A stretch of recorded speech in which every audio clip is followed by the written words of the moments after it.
Boundaries do not work when you are inconsistent. Another challenge is when you are trying to raise your children and then family gets in.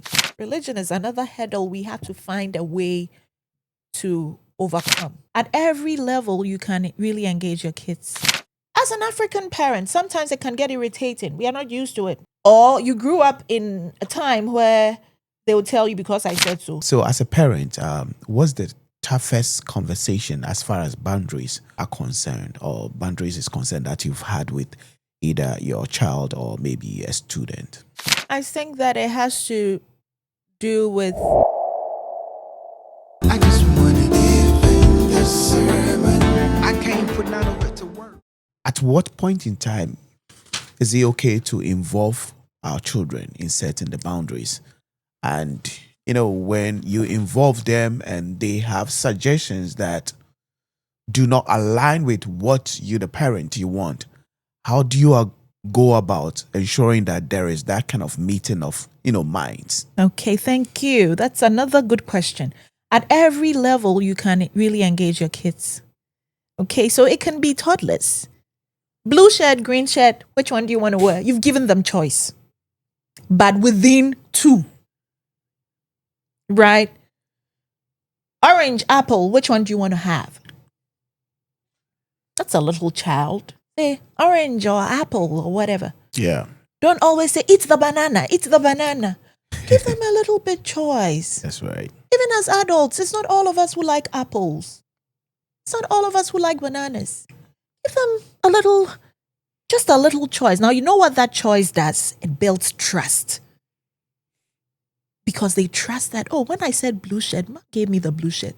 So next time when they say they want yellow and you say no, I think you should have this one. They're not saying you are wicked, because sometimes you make them choose. So sometimes, I like giving examples. I like the examples because they clarify the concepts. And what I do is, of course, I can use my children or even my students. Sometimes I'll say that, do this now and have all this time with your video games. Or the other way. Then I'll give another one. They'll say, I'd rather do that and come and relax later. And sometimes they're so excited. So we have a choice. I said, yes, choose which one you like. Now, when something else comes up, and I feel as the parent who is parenting as the verb, okay, and I feel that, no, this is not it. But Mom, why? As an African parent, sometimes it can get irritating. We are not used to it, right? That's right. Or you grew up in a time where they will tell you because I said so. Exactly. Right? Now, we as modern parents, we need to try so hard not to do that. We need to try it. Sometimes I don't say it doesn't feel like it's coming. I feel it coming. But I take a deep breath and I say, because A, B, C, D. It takes a lot of strength, especially when you are used to, no, I said so. You've had it too many times. But how do you change it? So explain why you said no. Explain why this is not good for them. Have discussions with them. Let them ask questions, 1,000 of them. Don't be tired of explaining things. If they see that you have explained the why, God said, do not eat the fruit. If you eat it, you will die. There was a reason behind it. Don't just give strong stand and then you're not reasoning with them. Reason with them. They grow up 6, 7, 8. Set it with them. What do you think we should do today? Right? What do you think? Do you want to go here with me or do you want to do this? I asked my son and my daughter, I said, I'm going to Virginia today. Do you want to go with me? My son outrightly said, no, Mom, I'm not going. Which is okay. That sounds like me. I'm not going. I said, you don't want to ride with me? I don't like going out. I've seen that my son is like that. Okay, so no, I won't force him. My daughter will say, I want to go, but there will be nobody to play with. Next time they'll say, can I go? Mm-hmm. I said, this and this, choose. Now, when they are adults, not even adults, when they are teens, give them choice. There are times I ask my teenagers, it's either you are doing the essay this way or you are doing this many minutes of presentation. Choose, right? In the house, who is doing what? You do this, you get this, or you do this, you don't get this. Choose. We are going for vacation. Do you want to go South Carolina, North Carolina? What do you think? Let's think about it. When you give them choice, it helps. And it's not every time you should say yes as a parent. Sometimes they need to understand that it's a no. It's disappointing. They need to learn how to be disappointed and grow through it. It's not that we've gone to a friend's house and she says, I want to sleep over. I say, okay. No, it doesn't work that way. You might have to explain, no, we didn't plan to do it this way. Next time when we've planned properly, do it. That's right. Or, no, I don't like sleepovers because of A, B, C, D. So they will be sad. But they know that this is why mom and dad don't like it. They'll be sad, but they will walk through it. Hey, there are so many disappointments in life as they grow up. That's right. They need to know how to handle some of the no's. But you say it lovingly. So we need to stop being all yes, yes, yes. We've stretched the gentle parenting. We've stretched it. You know, when you mentioned that the rules and boundaries that you set, depending on the age, you know, when they are preschoolers, Yes. elementary, and what have you, I mean, the boundaries evolve, right? Yes. What are common mistakes that you've noticed on the part of parents as their kids grow, you know, as far as adjusting those, you know, making sure that those boundaries evolve as their kids grow? Have you really seen any mistakes on the part of some of you know, which parents? I've made, some I've seen in others. I think inconsistency. Okay. Boundaries do not work when you are inconsistent. So I'll take inconsistencies in two parts, okay?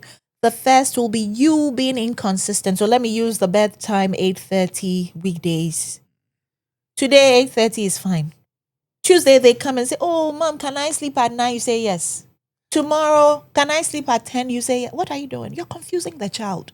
It has a way of confusing them. And then inconsistencies in yourself as the parent. So it doesn't matter your temperament. It doesn't matter whether you're soft or you are hard or whatever. We need to learn to be firm and understand that when you are consistent, it helps. When it's inconsistent, it does not work. So even as adults, you don't go into a relationship with your boundaries and today it's a yes and no, yes. What are you doing? It's so unhealthy. And you grow into something, it makes you tired. It makes you, the individual, tired. And so if there's anything I've learned, even for myself individually, is that you need to learn that you have to have some consistency around you. When everything is chaotic outside, you come to your space, be a bit consistent. It gives you peace of mind. That today I get up at 10, tomorrow I get up at 9, I get up at 11, I get up. You get headaches. I mean, your body system doesn't even biologically, it doesn't adjust. Do you understand what I'm saying? That's right. I sleep at 12, I sleep at 3 a.m., I sleep at 2 a.m. I mean, every day is different. And even at work, when you are consistent, I remember, that is why people don't like changing jobs. Because when you've been consistent in a particular place and they know you, they know your value, they know what you do, you'll see that your supervisors don't worry about you too much at a That's certain true. point, right? That's true. But immediately you switch jobs, you go to a new place, then the cycle starts All again. over. It's like, oh my God, now everybody's at my tail because I'm new and they don't know your worth. But after a while, you be consistent. And then they give you space to operate and it's freedom.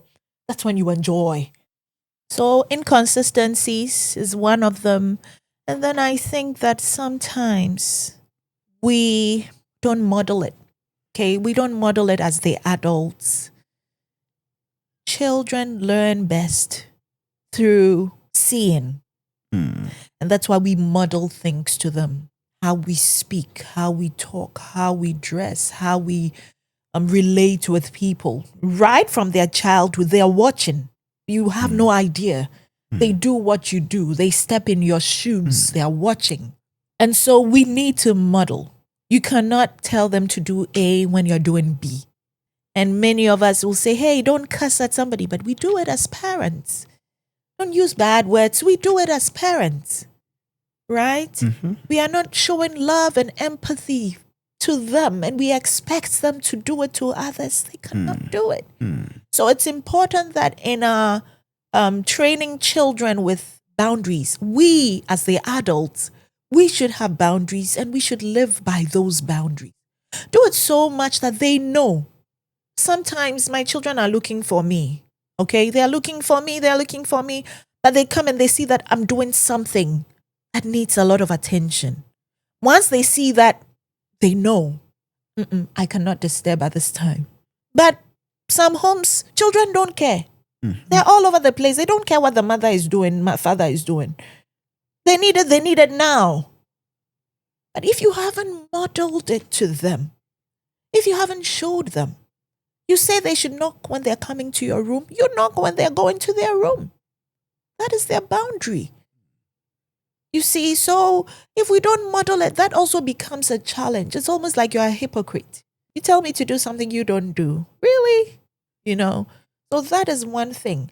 Another challenge. This is going to cause contention, but I'll say it. Say it. Another challenge is when you are trying to raise your children and then family gets in. Okay? I don't know if I'm saying it right, but maybe you have a sister visit or you have a brother visit and you are straightening up your kid and they are like, oh, don't do that. It has a way of making the children feel, oh, uncle likes me, but dad doesn't like me. It's true. And so I don't have a right to come and train your children for you in the house. But once you are in my house, living with me, I have the right over you as a parent to raise you up in a certain way. So you don't come to my house and teach me how to raise my children. That's right. Unless the children are under my roof and I'm raising them. If I'm raising them, then you step back and let me raise them. But don't, when somebody's correcting their child, then the child is there and you are telling the adult, no, don't do that. No, be quiet. If you have a discussion with the adult, let the child leave and have that discussion. But don't do that. And like going back to the parenting thing, you have fathers and mothers who do that. That's true. Okay, so the mother is trying to straighten the child or the father is straightening the child and the other parent is right in front of the child scolding the parent. That is so wrong because you are building something in the child. You have no idea what you're doing. And over time, they're going to hate the other.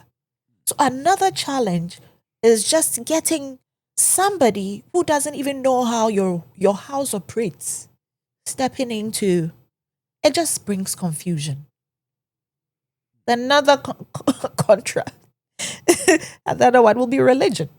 Religion is another hurdle we have to find a way to overcome. I don't like using the word religion because it has become something else. It's true. Okay. But we have gotten into a space where religion has had a way of getting into our homes in a way that it shouldn't. So there's a lot of interference. And I think that as parents, if we really truly know our calling and understand what the Word of God tells us to do, we wouldn't use religion as a scare for our children. Otherwise, they'll grow up hating religion. Sometimes we are too much of, we portray God like a lion who's waiting to catch you every time. We portray it like, hey, and we are making children feel that there's something to be scared about when it comes to the Word of God and church and religion. And I think we are passing it on the wrong way as parents. So we need to have a way of stepping in and correcting it because it's making people go wayward instead of going towards Christ. That's true. Don't use it as a tool to scare them. So as a parent, what's the toughest conversation as far as boundaries are concerned, or boundaries is concerned, that you've had with either your child or maybe a student? I think that it has to do with the same thing, like the question my son asked. Because it leads on to what can I do when mom is not watching? What can I do when dad is not watching? So is it the toughest? No, but I think that it was a deep conversation. And I tell you what, it's a conversation I've had with my children and my students where they need to understand that you cannot just do anything because you have everything. When it comes to morality, I remember telling my students, I asked them, I said that, do you think that some of you want to grow up so quickly? You want to finish high school, you think you can do what you like. And I mean, this is America, right? So they cannot wait to be 18 and do whatever. So I asked them, do you think that adults can do whatever they like? And then some of them said yes.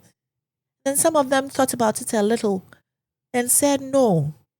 So those who said no, I was interested in why they said no. And then somebody said, because they may not have money. And I said, okay, let's put money aside. That's a good answer. But let's put money aside. Think about morality.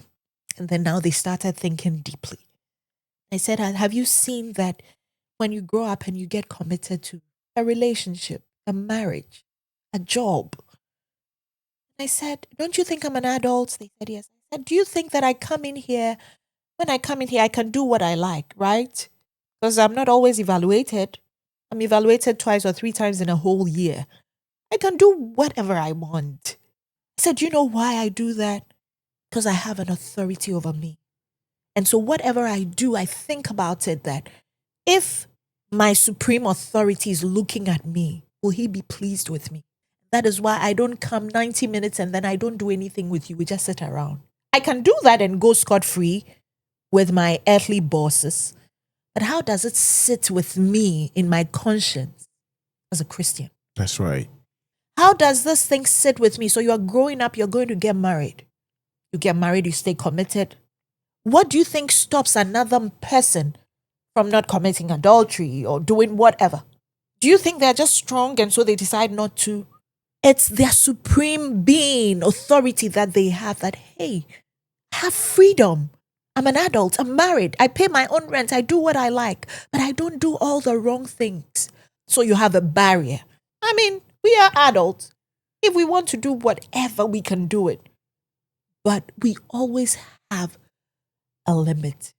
And that limit we look at, the word of God, we look at the God who sees us and sees everything, sees our hearts, knows us better than we know ourselves. He becomes our boundary. And doesn't it keep us? It keeps us from sicknesses. It keeps us from so many things. Yep. And so the conversation went on and on. I don't think it was tough. I think it was a very nice conversation. That's right.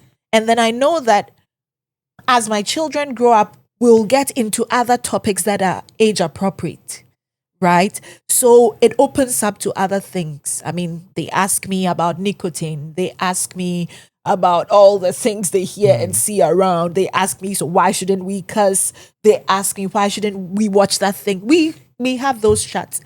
The earlier you start having those chats with them, the easier it becomes. It's true.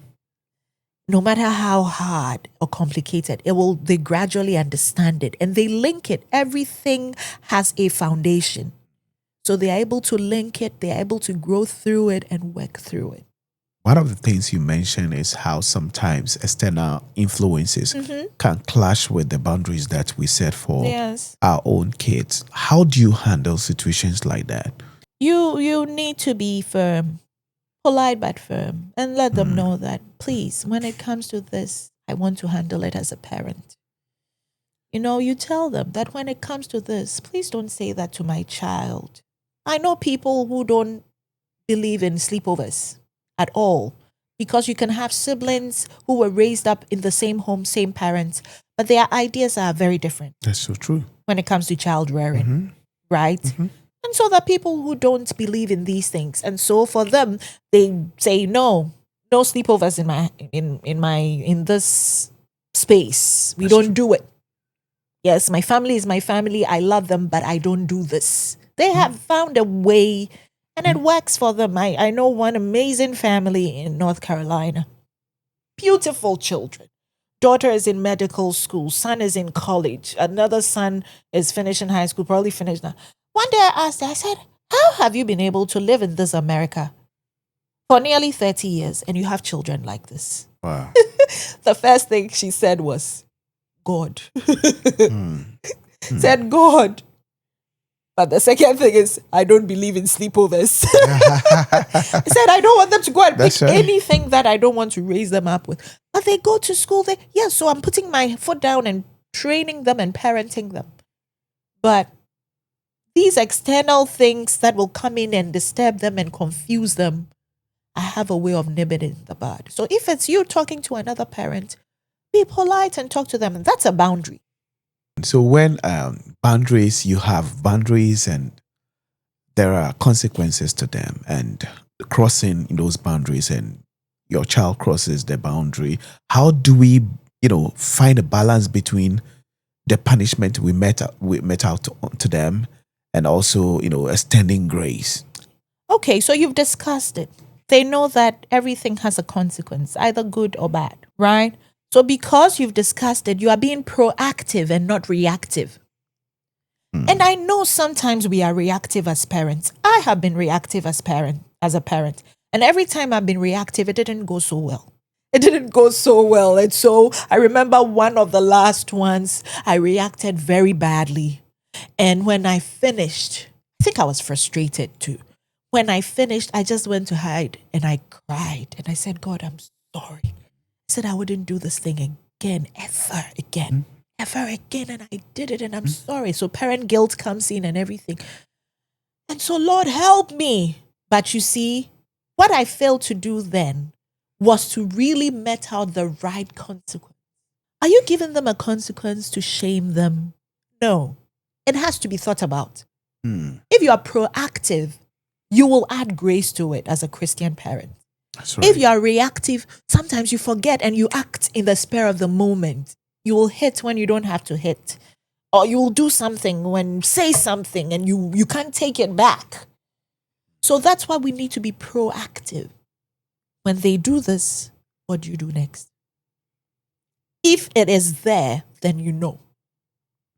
If they go out, and I've given them a curfew as 10 p.m., and they come at 12 midnight, what do I do as a mother of a teenage boy who has a car? I collect my car keys. I've already told him that if he misses curfew, he doesn't have a car for 1 month. That's right. So you thought about it. And then you don't get angry. Jim, why are you coming at 12 midnight? Oh, mommy, whatever. Okay, where's the car key? You've taken it. If within the 1 month he realizes that, hey, this woman is not joking, he does it again, that takes the key 2 months. That's right. That's right. You think they won't learn? They will. Funny example. My children, as they are growing up, they like to explore my kitchen a lot. And one of the things I can't take is a dirty kitchen. As for my son, is the movie night and his popcorn. Wow. So I remember some time ago, he kept forgetting that this thing, it puts oil on the thing. It's not clean.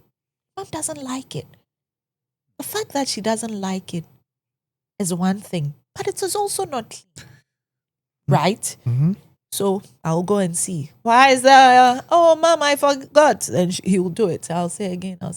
And they said, okay. Now, anytime I see the thing not cleaned, 1 week we go.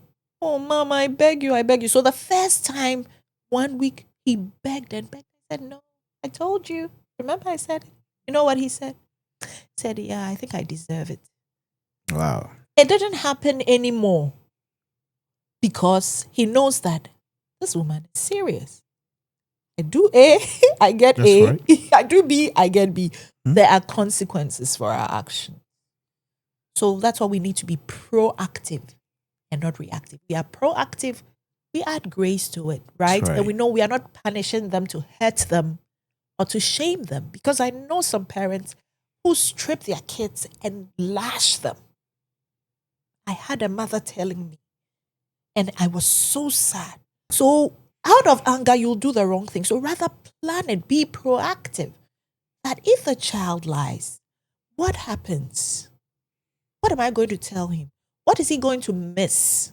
So that one day he will know that, hey, when I tell the truth and it's even bad, the fact that I've told the truth means something to mom and dad. Right? So I'm not afraid to tell the truth. We shouldn't make kids afraid to tell the truth. Because some of us, we've done it and done it and done it. And now we've lost our children. As an educator, I believe you've seen kids, behave in certain ways where you are able to tell that this kid has no parent who sets boundaries for them. What are some of the things that you've seen in those children that you're able to say? It looks like it's like I don't say it out loud. I say it in my mind. that's right. That's right. What are some of the things that because at least for parents who may have been a bit laid back, when you're seeing those things in your child, then it kind of would prompt you that hey, you need to step up. So what are some of the things that outrightly they cannot follow expectations, the simple expectations, the simple rules? They cannot follow it. They are very impatient kids. And I'm using kids for all children up to about 19 because these are the children I have, right? So when I say kid, I'm not talking about a child who is like 6. I'm talking about 18-year-olds, 17-year-olds. And I've seen it over and over, and I see it. They are unruly, okay? They cannot follow expectations. They won't come early. They will be late. They won't do what they have to do. They will miss deadlines. They are in a rush. It's not their turn, but they are in a rush. You just see it. It's very, very visible. Very visible. And sometimes you just wish that you could speak to a parent, point it out to them. But your hands are tied. so true?